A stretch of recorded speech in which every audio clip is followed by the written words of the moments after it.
Well, the alpha is going to be ending early, and I've got some thoughts on how Godforge plays overall. Let's talk about it.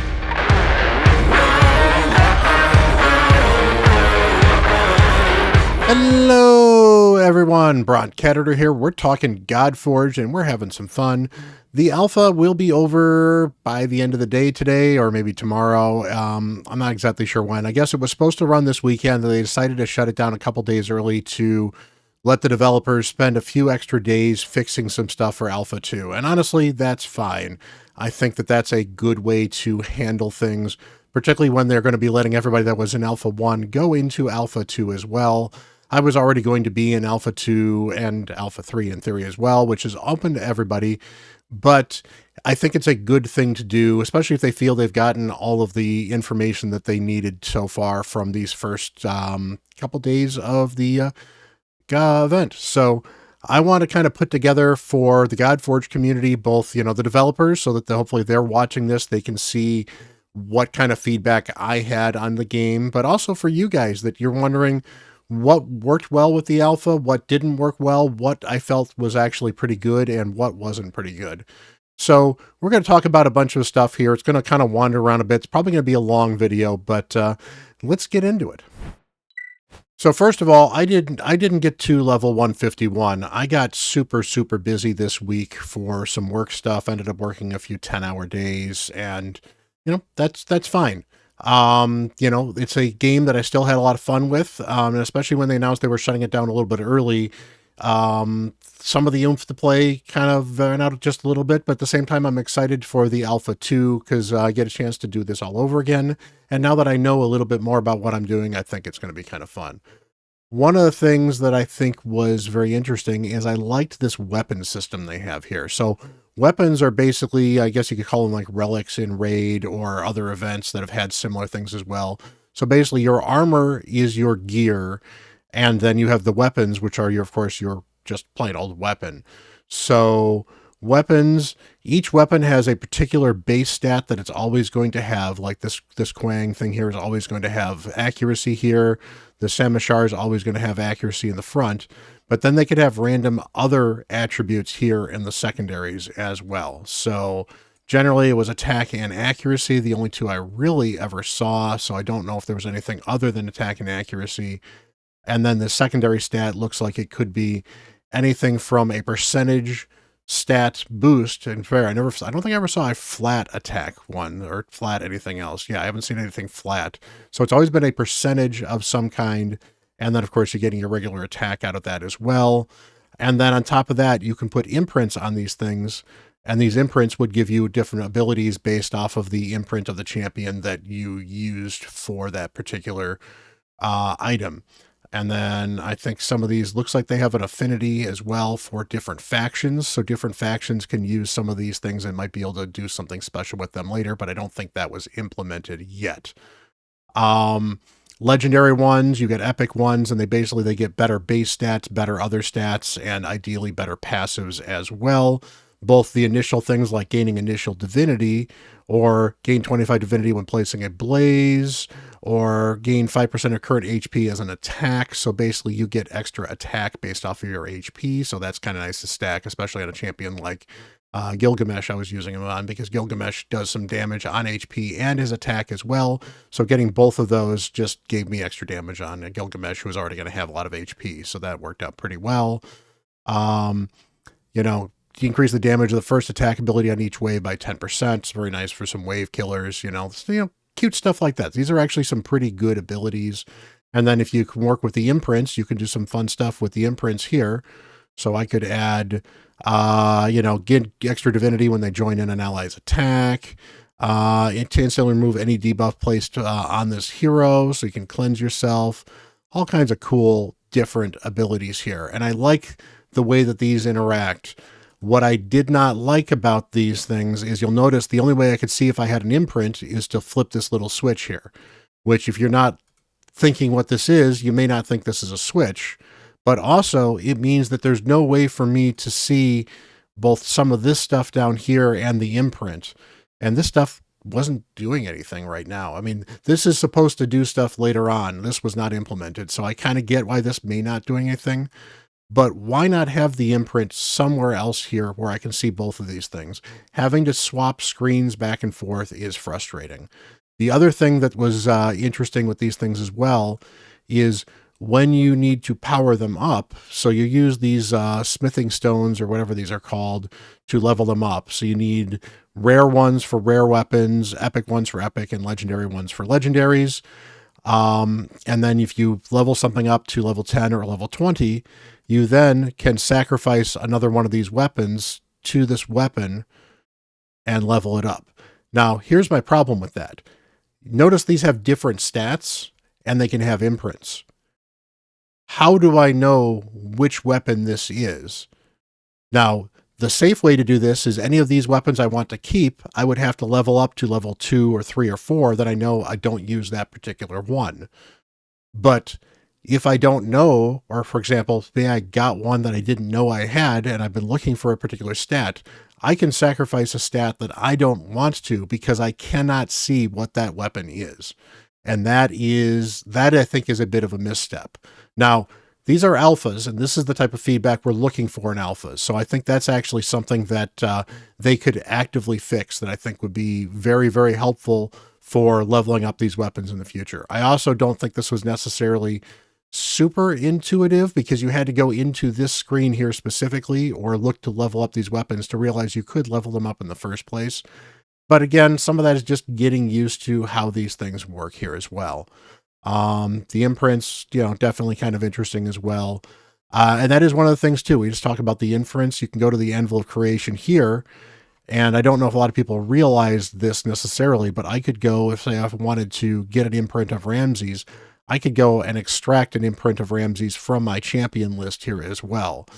So I could do that on a rare, I could do that on an epic, I could do that on a legendary. That could give you some interesting reasons to take some of these champions. Plus, at some point in time, you get, you see these little notes here. Like I've got 5 copies of Isolde, actually 6 copies because you need one initial one. So this is her ascended level 5. Well, at some point in time, I don't need any more Isoldes, but I might want her passive for some reason. So now I can just take and say, oh, I can give that passive to somebody else because I can extract it here. So that gives another reason to get interesting and good champions. And I'm honestly sure there might be some champions that might be crap champions, but give really good imprints. And so sometimes you might be happy to pull a champion that you would never actually use that champion, but damn, that imprint's going to go on another champion and make them absolutely insane. So I think that's kind of cool as well. One of the other things that they supposedly, I don't know if it was working properly or not, but these imprints you could also use to, again, empower champions. So you could win these imprints in other battles, for example. And if I go into my heroes, champions right here. So if I go into Awakening, well, if I had another champion, I could take this Awakening here and I could use an imprint, or I can use an actual champion. And you can see here, I don't actually have any of these universal ones. I don't think the universal stuff was working, but I thought there was a way to get that universal there because I recall seeing it occasionally. But I never saw any of these things show up here, even though I got a couple of universal imprints for some rewards in a couple of places. So maybe I just never found the right spot to do it, or maybe I just never knew which one I grabbed, or maybe they just weren't working properly, or maybe I got, to be fair, maybe I got some for like some rares or something like that, but the imprints weren't working, the ascensions aren't working beyond or below rares. So I don't know. I think they could have managed some of that stuff a little better. It would be nice if these things actually dropped a little more, these universal ones, were there ways to get them somehow. But again, this is an alpha. That's the type of stuff that I think would be very helpful. But all of these cool things you can do with the imprints, I thought was actually kind of cool overall. Now, the stages overall, I thought were kind of cool. There was a bunch of interesting hidden mechanics in some of the stages as well. I mean, some of it's not hidden, so you can see the reward preview here. So stage 90, for example, was always a big boss. And you'll look, I can get a legendary hero on stage 90 as a regular drop. Now, there's no way to summon champions, so that while that seems kind of weird for a game to do that, that's probably not going to be in the end game. at least not beyond the first time you win one of these battles. And to be fair, I believe the first time you win some of these battles is where you're guaranteed a legendary in a couple of these cases too. So I have 2 legendaries. I got myself an Odin, who's been kind of fun, and I got myself a Horus, who I have not had a chance to play with yet because I was kind of building him when I got busy.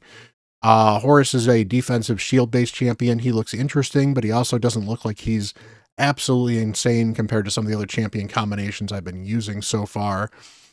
But Odin seemed interesting as well, but I haven't quite gotten to a floor where Odin's controls are going to be more viable because for the most part, I'm 1 or 2 shotting most of the waves still if I'm able to survive. And if I'm not able to survive, I'm getting 1 shot. So some of the interplay of some of the mechanics start coming into play in a game like this when it's not an instant, this wave is done because you just 1 shot it level stuff.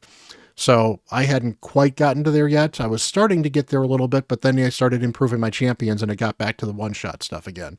And that's kind of the ebb and flow of a game like this. So I'm not, saying that that's a bad thing in any way, shape, or form. But you can also get spirits, so rank 1, 2, and 3 hero spirits. Now, I haven't seen a rank 4 hero spirit yet. I suspect you're probably going to start getting those once you start getting closer to stage 100 here. As you can see, I stopped on stage 95. And overall, it's nice to see some of this stuff. But here's one of the problems I have. Now, on stage 95, this is Heimdall here. Heimdall is the champion for stage 95, so he's going to be one of the bosses here. Stage 95 is kind of a sub-boss account, so you get your Ascension gear from here, and it's always going to be a highlight champion. Same with the 0 stages. So like 90 was Fafnir the Dragon, but if we go to stage 80, you've got this dude right here. I don't know if that's Zeus or who that is off the top. Actually, that's Shamash. Okay. But I believe he's actually just a legendary champion. So you could certainly find a legendary champion and you could actually have this dude if you get lucky and get a Shamash. But basically every 30 floors is one of their bosses. So Fafnir being, one of the bosses. But the only thing you can see on floor 80 and 90 is the actual boss themselves and some of their abilities. And you can go through their abilities at least. So that's kind of nice to be able to see that. But if I'm on stage 83, I can't tell anything about the stage. Stage 85, I can't tell anything about the stage. Stage 95, I can't tell anything about the stage other than this dude will show up at least once in the waves, probably on wave 3. So it would be nice to be able to see more of the champions you have. You got the little info button here for some of them. Show it, let us see the waves, it'd be kind of nice.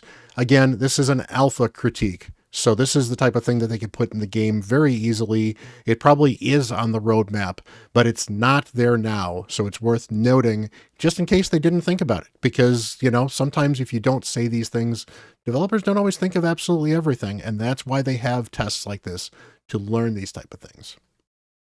Now, if we go into an actual battle itself, now there's a couple different cameras we've got right here. In fact, I'll turn this down to 1x so we slow this down a little bit.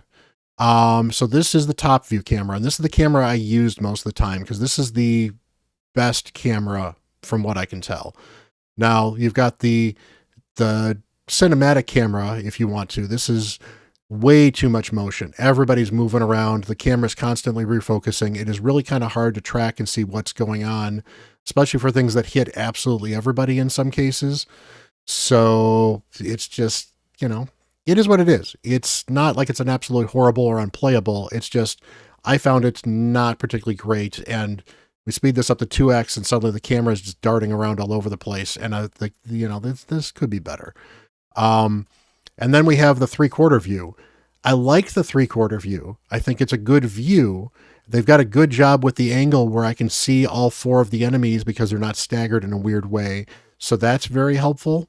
But I hate that this is constantly moving like this. This is actually making me nauseous as I'm filming this video. Just this constant movement right here. This needs to stop. What I would like to do is I'd like to be able to move the camera myself.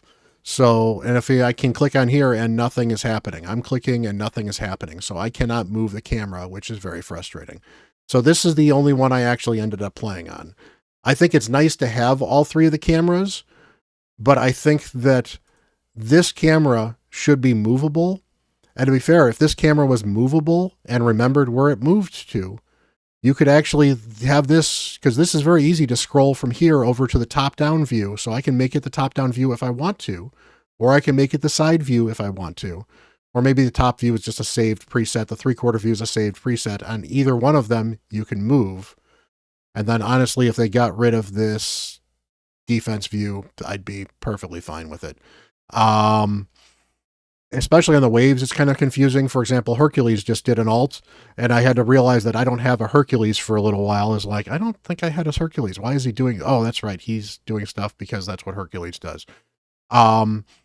I can appreciate some of that stuff. It's kind of cool, but it helps to be done from the top camera, especially the zoom in to the camera where he does that stuff. That was a lot less disorienting than jumping to him and doing this sort of stuff too. So, this is sort of stuff that I think as they polish it, it'll get better. But this was, overall not horrible for this the camera thing here. So finally, we're going to get here to the end screen here, and oh look, I got another champion. This is great. Other than the fact that I've got this dude, I've gotten like 7 of this dude. I don't need this screen popping up every time I get this dude. Give it to me the first time and not any time afterwards. But, again, that's the type of stuff that they can fix, and they probably would fix in the future. So we're going to go into a gear dungeon just to show my next little pet peeve about the way this works. All right, so we are here at the end victory screen here. I can see I got some level 4 gear here, and I got some level 2 gear here. And say I don't like these legs for whatever reason. Honestly, I don't. They're level 2. I'm looking for level 3 or level 4 gear. I'm probably not really happy with flat stats, although, again, I don't have a lot of gear, so flat stats can be okay for some champions. There is a way to sell this thing here. This little sell button here should let me sell them, and it doesn't. I can lock them from here. That doesn't do anything. I know that doesn't do anything. That's supposed to be the link gear, but I can't sell them from here. Little annoying. Now, unfortunately, that's also the only place to sell gear is this little sell thing right here. So if I want to sell that piece, I have to go into my hero screen here, go to gear. Let's go find the pants, and we'll go over here and grab these. And now I can sell them from here. Done. Nice and easy. But that's the only place where there's a sell button. There's no like sell button somewhere else. I can't do a mass sell, which would be kind of nice as well. And I guess some people never found that little sell button. And I'm fair, I can sell something when it's not on somebody. So you can actually do that too. It does have the warning at least, which is kind of nice. So, they've got some things right. They're certainly working on some other things. And again, this is critiques of an alpha game that they know needs some work. So I'm not mad at, not Polarium, but I am not mad at Fateless for not doing some of this stuff. This is the type of feedback they wanted on their game. How can they make it more fun? How can they make it easier for people to use?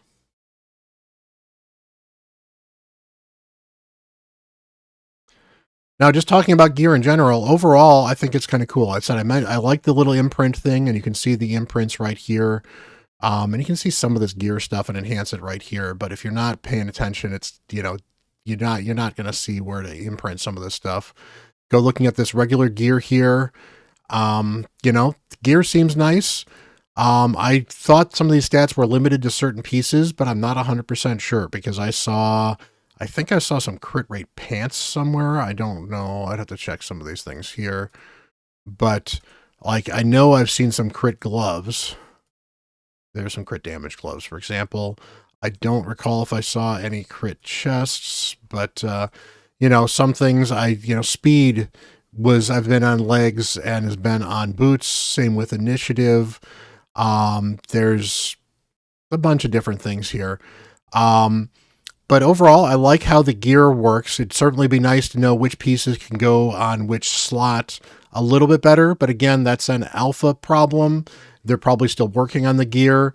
Eventually, there's going to be a UI interface that'll actually tell you some of this stuff. So that will be very helpful as well. It will make building champions a little bit easier because then okay, I can't be holding out for crit rate this because I need crit rate on this other piece right here, for example. So that is certainly, that's a further on in life feature. So that's something I totally understand why they don't have yet. But overall, things felt really good. As far as the stats are concerned, stats all felt particularly good. Building attack on any champion increased their damage, which was good. Not every champion scales solely off of attack, but everybody gets something out of attack. So attack is never a dead stat entirely on a champion. So that is very, very good. Defense definitely helped people stay alive longer. HP also helped people stay alive longer. Generally, as I kind of expected early on, HP was slightly better than defense because it's hard to stack a ton of defense early on to where the defense damage mitigation really becomes an issue. But it didn't mean that stacking defense on a couple champions didn't make them more survivable. Speed and initiative was something I actually was not happy with. Initiative affects how quickly you gain divinity, whereas speed affects how fast you go. The problem I found with the way that system works is champions generally get extra divinity when they get their turn. So a high speed effectively gave you a high initiative value as well, because you wouldn't get as much divinity per turn, but since you're taking more turns, you would get your divinity back faster to be able to power up your abilities. Versus initiative never felt like it gave me enough extra boost on that divinity to make that divinity skill happen more often, particularly because oftentimes I was sacrificing speed for initiative on champions, and as a result, they weren't going as fast. So I actually got more benefit out of them going fast and taking more turns. And yes, that means they didn't get the divinity back in as many turns, but it meant that in the battle overall, they got their divinity back at around the same rate. So I think initiative probably needs to be rethought just a little bit for how it affects things. Maybe it needs to affect other ways to get divinity back as well. Maybe there needs to be more ways to get divinity that is outside of just either special ways certain champions are allowed to get divinity, because each champion has other abilities to get divinity in other ways as well, or just taking their turn shouldn't be the only way to get divinity as well. So I'm not sure how to fix that. I like the concept of it, but so far I've found that initiative is one of the stats that is easy to dump, because I would much rather have a fast champion than a high initiative champion, even if there's somebody that I am relying on their ultimate to really perform their job well, like a Shishi, for example. Crit rate, crit damage, all felt very impactful. I think if I'd gotten further along in the game, they would have felt more impactful than they did for where I was at. But that is actually a very good spot for where they were at in the game in general, because I was just getting to a point where, as you can see here, my Gilgamesh, he's got like 78% crit rate. Now, this is not plus 16, as you'll see, because that's just kind of expensive. But, you know, I've got crit rate and I've got some crit damage on him as well, and I've got some extra crit substats. So eventually I get this thing rolled up. It probably goes to 40 when I roll this to plus 16. That would get me 90% crit rate. Obviously, I'd rather get 100% in this type of game, but I was just getting to a point where I was starting to get some good substats. And sure, this is only a level 3 level gear. I hadn't gotten a lot of level 4 pieces of gear. Level 4 pieces of gear are probably going to give me so much more crit rate that stacking crit rate and crit damage would become significantly easier.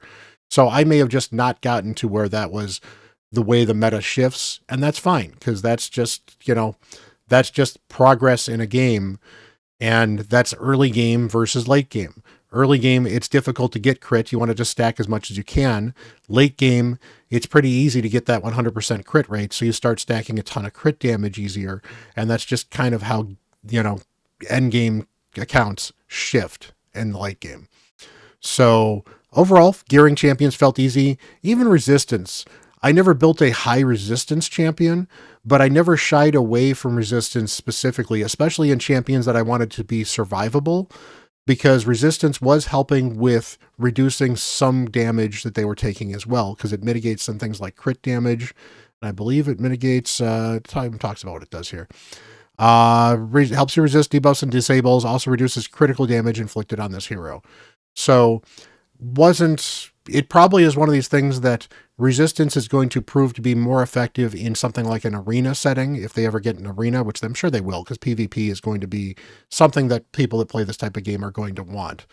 But for PvE, I don't know how many of the enemies are built for crit, And if there's not a lot of the enemies built for crit, then resistance was not going to be super good for this type of wave-based content. And that's just the type of content doesn't fit resistance, not that resistance didn't feel good. And then accuracy felt good.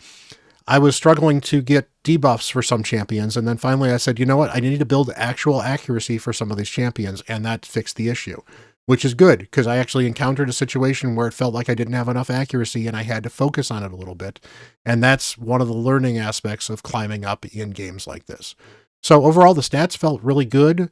I do think initiative really needs a little bit more thought into it, although again, maybe I just hadn't gotten to a situation where it was really so important to have high initiative, and the low speed versus high initiative wasn't the big trade-off that it felt like it could be otherwise.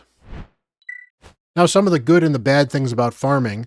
Overall, farming felt fine. There was unfortunately a memory leak in auto battles, which made farming for auto battles just not particularly great. So, that could have been better, but stuff happens. So they can certainly work on fixing that. And that certainly meant that it was harder for me to run a lot of auto battles, which probably, contributed a little bit to why I didn't play as much as I might have liked to otherwise, because the memory leaks basically started chugging things, and, I had some system issues occasionally with, when the game was running for too long and I had to kill the game. Now, once I killed the game, it was fine again. So it was just the game slowing things down a little bit. But, overall, it was still, it meant that I couldn't just leave the game unattended and farm overnight.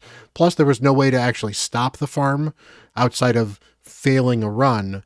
So it would just use up all of my energy. Not that I was worried about all of my energy. I've got so much energy here. It's not funny. The fact that they even had energy in here at all is kind of silly, because I think they probably shouldn't have bothered with it. Just let people play as much as they want to for the alpha to start with. I think that would have been just fine. I also think that having double runs would have been helpful. So the ability to do double runs would have saved me a ton of time for farming gear, especially with things like the memory leaks that we were having here for some stuff as well. There's little graphic things going on there. It's kind of cool. Or maybe not. Maybe that's the split. That's interesting. I may have found a little graphic glitch.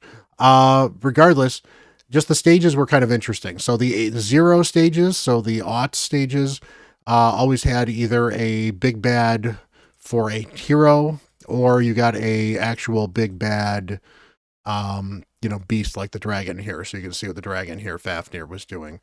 So that was certainly, kind of cool for those. They always, the 0 stages and the 5 stages, which were the Ascension Stones, those were always where you could get good hero rates. So that was the hero drop rate. That's where you could get some distant spirits as well. I ran into an issue with the alchemy stone drops. Now it says you can get polished alchemy stones. I don't think I ever saw a polished alchemy stone from any of these things running them.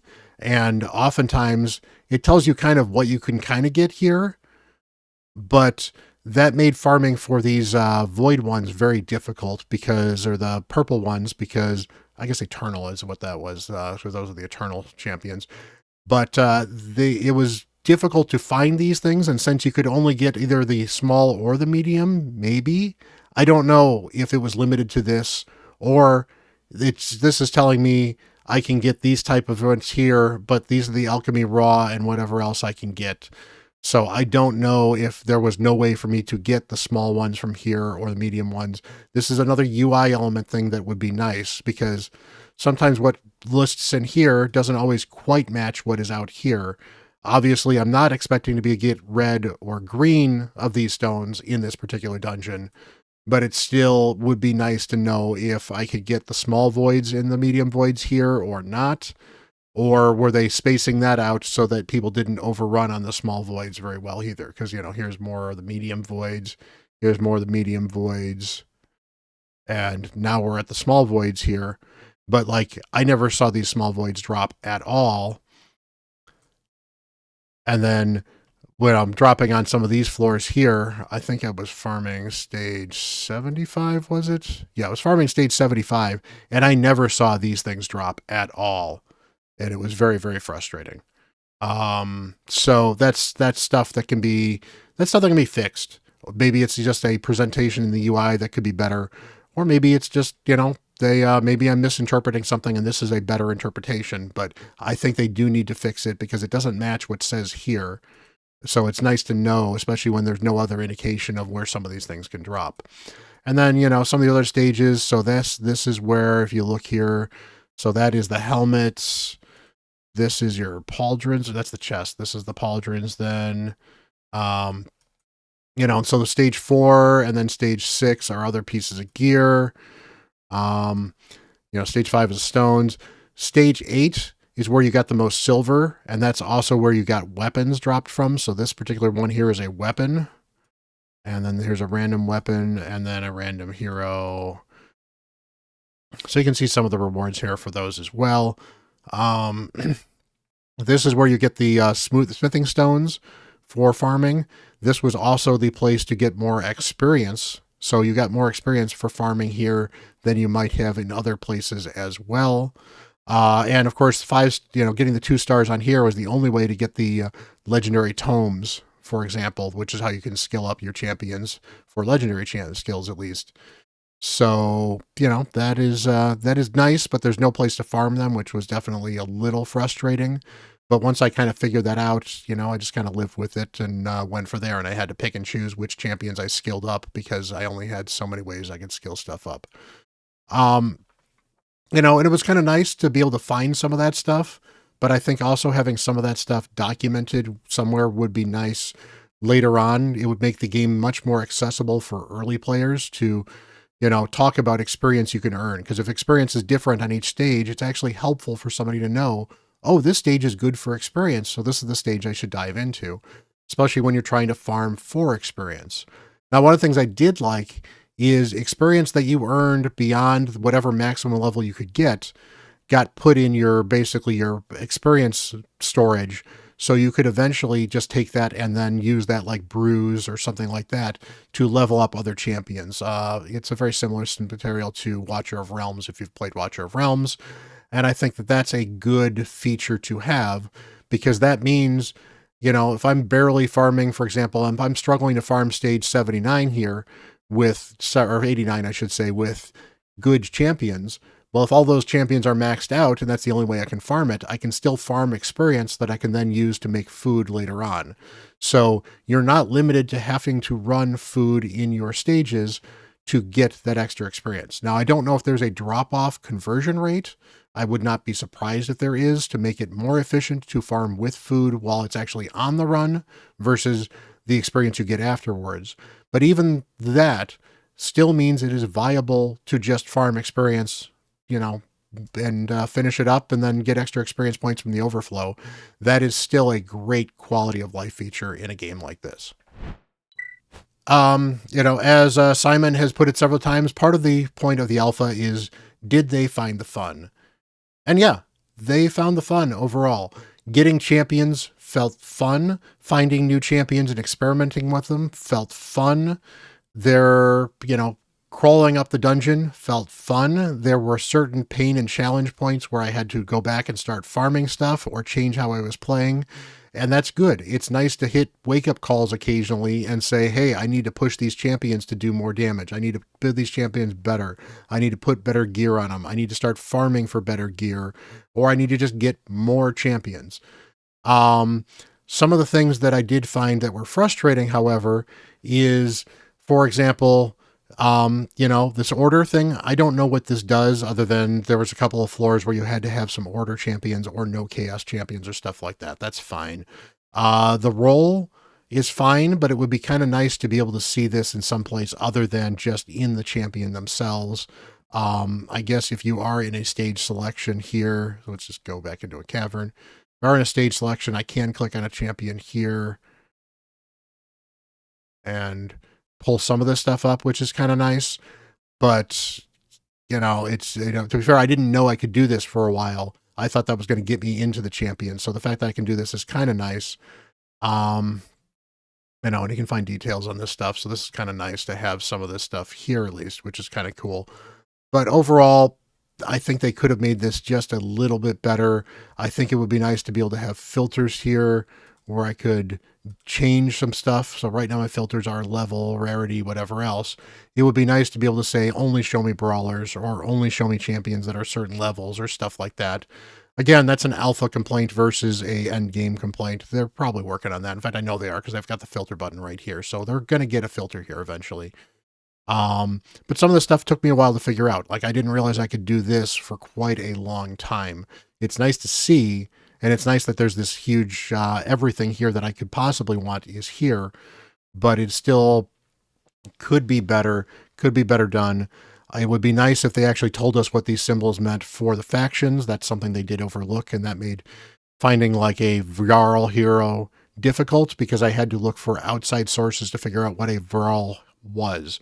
Because yes, there is banners in the back, but even now, I'm not familiar with the banners yet, so I don't know these symbols off the top of my head. I believe that's the Avalonian, for example.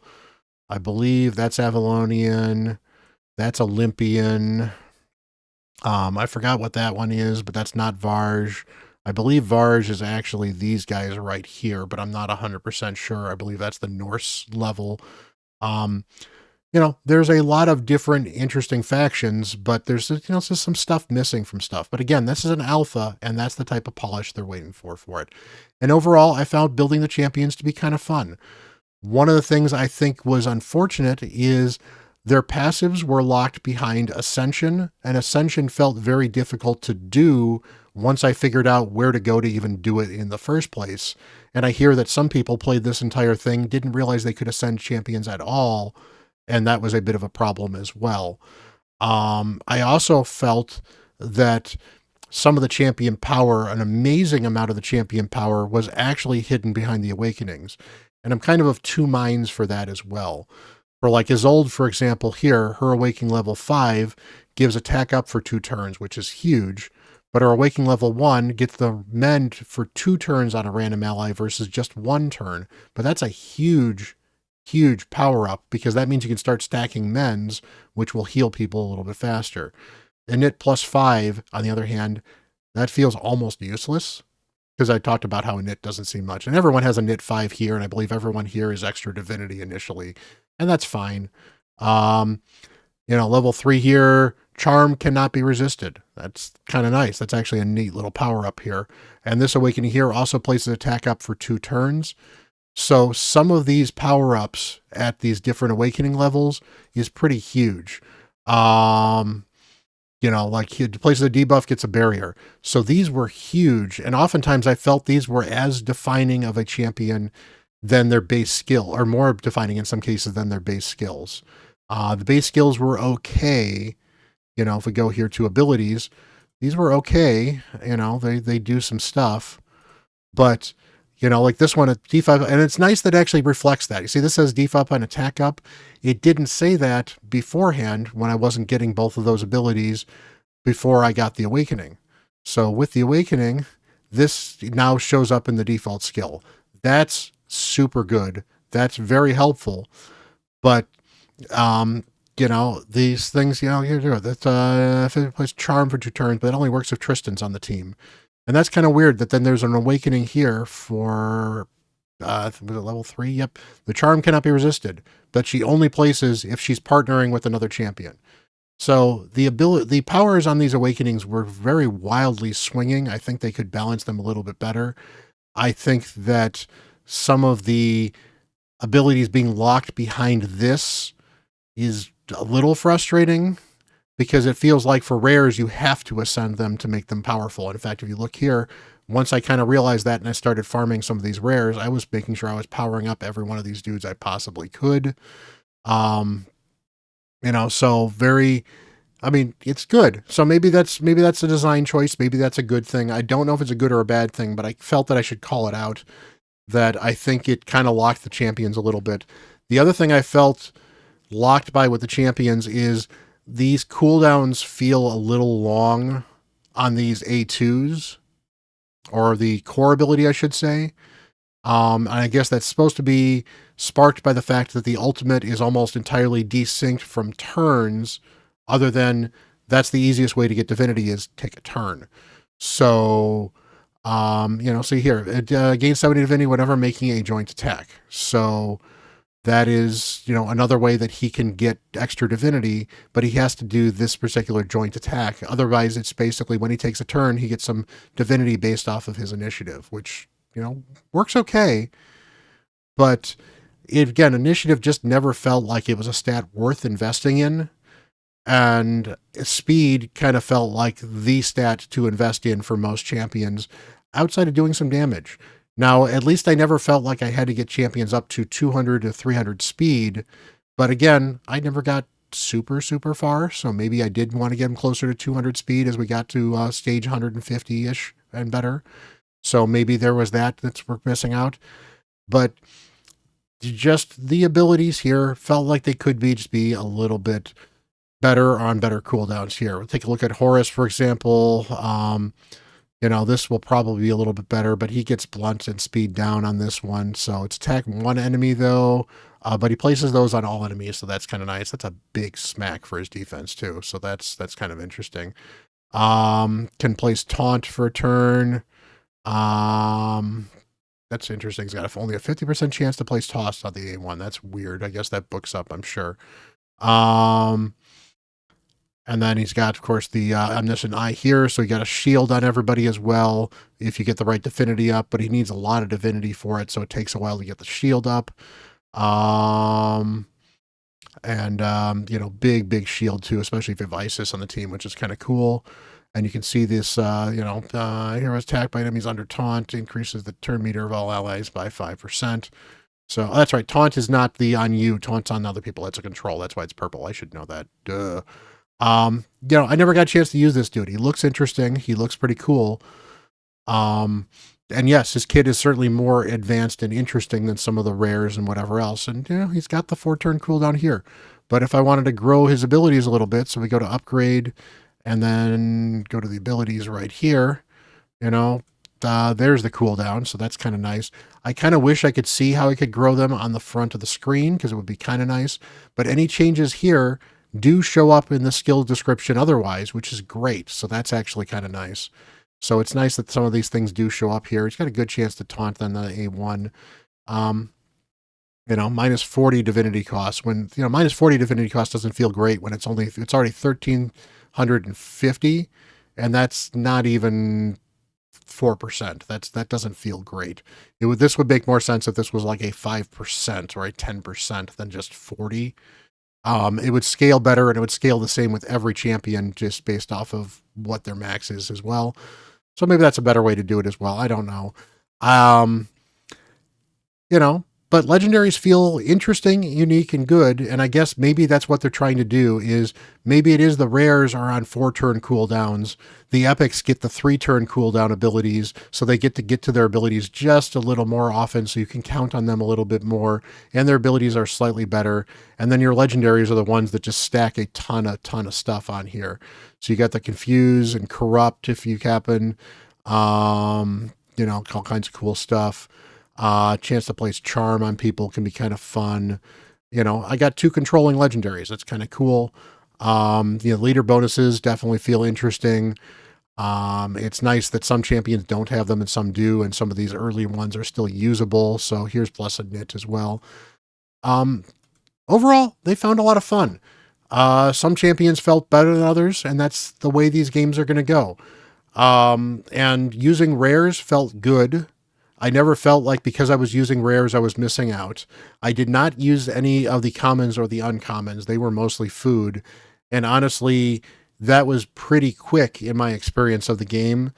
And I think that's one of the weaknesses that games like this still have, is including these commons and uncommons. Yes, they can be used for food for building further champions. We were getting spirits at enough rank that I didn't need to. So if I needed to use them, maybe I would have felt that they were less useless, but they didn't feel particularly useful in the alpha. They felt honestly like a waste of roster space and honestly a waste of resources that they could have done for making other features in the game or other better champions that would have been more interesting in the game as well.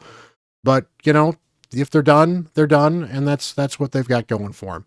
So, overall, I'm excited for the second alpha. I'm excited to see some bug fixes. I'm excited to dive into that one a little bit more.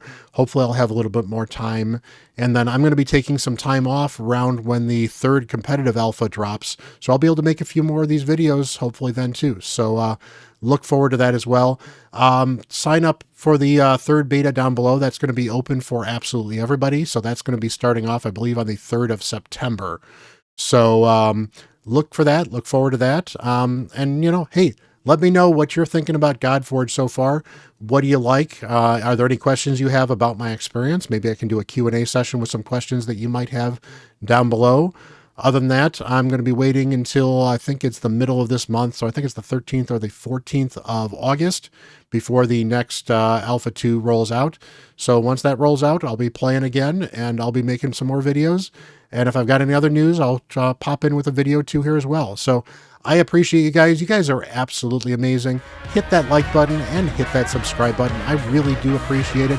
Let's build an amazing community here with the Godforge team. And let's help them make this amazing game.